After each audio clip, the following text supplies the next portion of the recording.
attention dahil bilang magsa-summer na, maghahanda kami ni Chef ngayon ng mga dishes na masarap isama sa food business nyo. Una na dyan, syempre, ang fresh fruit ice drops ng dessert department. At tutulungan tayo ni na Juancho at Corinne.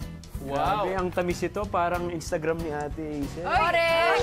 Oh, grabe. Tamis ito. Ay, Baka yan, follow mo na. hindi ah. Oh, ito ang iasan ko sa inyo. Mix all the three together. Okay. At ako ang gagawa ng... Sige, ako na. Ang saya naman, fresh fruits talagang gamit. Correct. Saan kayo magkasama ni Corinne, Juancho?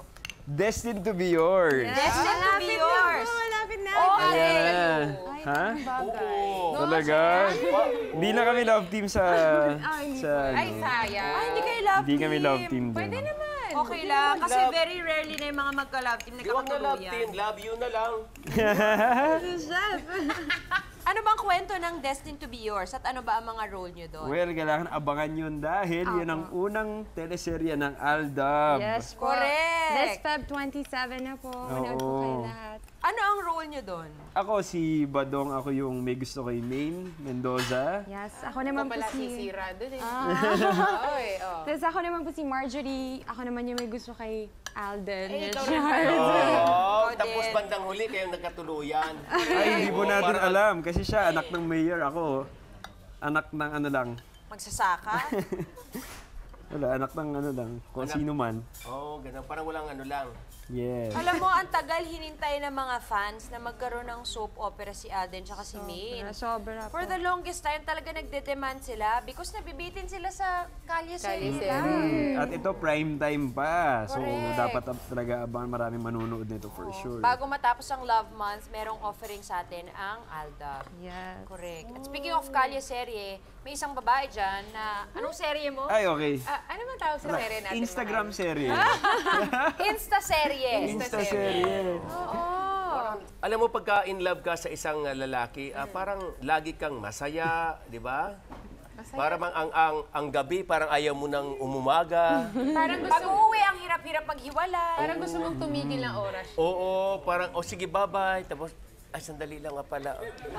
Bye-bye. Bye-bye. One more. Oo, Ate, parang klingi ka ganun, ba? ano? Klingi? Klingi ba ako? Ay, nandiyan pala siya. Mahal, yes, yes siya. Oo daw. Klingi, Oo, sobra. Mark, ha? Hindi, alam mo nakakatawa, kapag bago pa lang kayo nagde-date o bago pa lang kayo magkasintahan, kahit traffic, okay lang. Ay, mas Yes. masaya. Ang saya-saya nyo. Diba? I hate traffic. Tapos pagka ganyan sila, I love traffic. Tsaka yung mga malalayong ruta, doon dumadaan. Doon Tsaka, dumadaan. parang mas gusto niyo red yung stoplight. Oh, yes. Oo, parang Kasi ganun. gusto- Parang, Uy, paborito ko yung mangga na yan, ah. oo. Talaga? Opo. Ang lahat, alam mo, lahat ng tao yata parang ayaw tumanggi sa mangga. Hindi No? talaga, chef. Lalo season ngayon. Kasi ang pinakamatatamis na mangga ay nasa Pilipinas. Naman. So Okay. kayo ang mag-pour sa ating mold. Ako naman, unahin kong lagyan ng fruits. Sa dulo at sa gilid kung aabot. Wow. Okay. Uy, ang colorful niya. Uy, saan ba nakakabili niyang ano, itong to? Mold? Yung tray So, na sa mall, chef. Tapos, ilalagay na natin. Sila kayo at magpalamig muna with Dessert Department's offering tonight, Fresh Fruit Ice Pops. Si Vio at Vito. I-serve na yan! Okay. Yan na siya. Ang sarap. Pizza. Ay, sarap.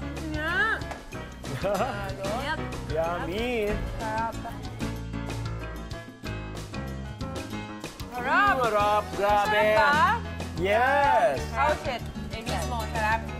And it's not too sweet. And again, it's healthy dahil meron fresh fruits. Correct. Kaya, Oy. Ay, Sarap. dahil langgam. Juancho and Corinne, kamusta? Langgam. How's your fruit pop? Rem. Masarap kasi, ganun nga, hindi siya ganun ka-sweet. Hindi siya, kasi mabilis akong umay kapag sobrang matamis talaga. So, masarap siya kasi, tapos may nababite ka pang mga fruits. So, yun talaga yung, oh, diba?